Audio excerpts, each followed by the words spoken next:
Annyeong! I'm sharing some curly girl method tips today. I'm doing this in support of the Yes Style Valentine's Day campaign, where we feature anything red from their website, from clothing and beauty.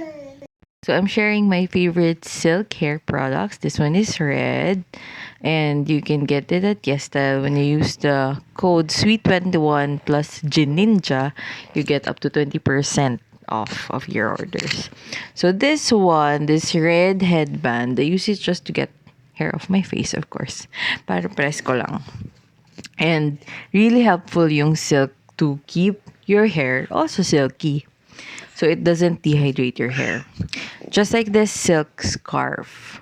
I got this scarf from Korea, and actually sa Yes Style, a lot of their products come from Korea. So I use this to scrunch my curls out. It's much better than using your bare hands para hindi ma-dehydrate ang curls.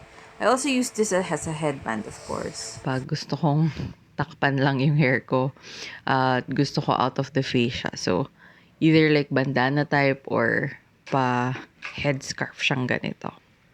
And press ko. So yeah, sa Yes Style, you can find a lot of silk hair accessories like really cute scrunchies and scarves. I also have my own pink scrunchie here, and here are some of the choices from Yes Style. Di ba cute?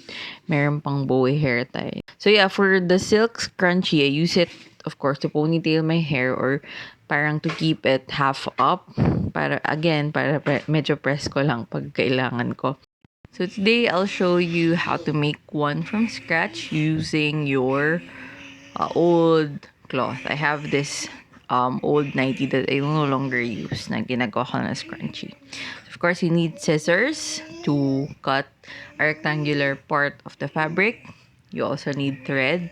Better if may sewing machine, but you don't have to do it since it doesn't have to be perfect anyway. Meron ding garter.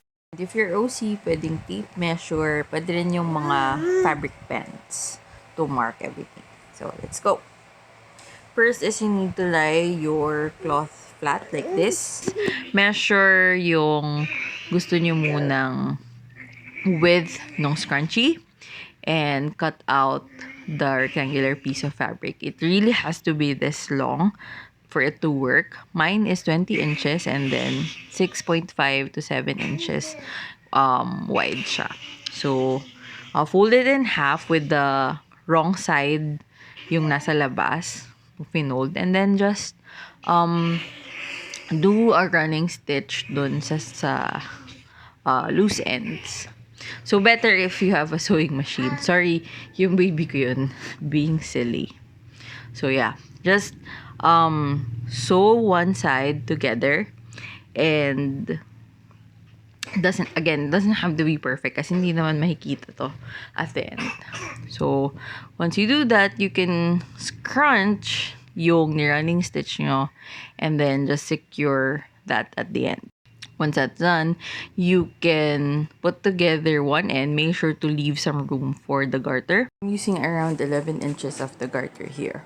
Now you can flip the right side out of the scrunchie and then thread the garter through. Dito ko nalaman na kulang yung length ko, so I added some. And yun nga, naging total is around 11 inches. So, after you thread it through, itie nyo lang yung garter at the two ends of the garter, and then you can sew na yung open ends ng scrunchie or yung fabric.